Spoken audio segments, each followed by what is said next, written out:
Hindi ma-explain kung gaano ka-proud kasi sobrang proud. And hindi alam ng lahat, sobrang nagpapasalamat ako sa Panginoon na ano po ba yung nagawa ko mabuti sa buhay ko at binigay niyo ako ng ganitong asawa. Kasi nasa kanya lahat eh.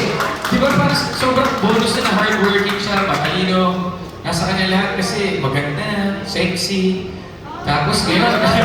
Hindi kasi di ba, hindi naman lahat ganyan. So parang grabe Lord. Tapos, bakit? Sexy mo naman. Sa paningin ko, sexy ka pa rin eh. Hindi kasi yung iba nagsasabi na, oy, ano na siya, nagkalaman siya. Eh, nakakaya naman guys, yung kita na naman yung ganda ng mukha ng asawa ko, partida na yan. Eh paano ba kung nag-diet yan, di ba?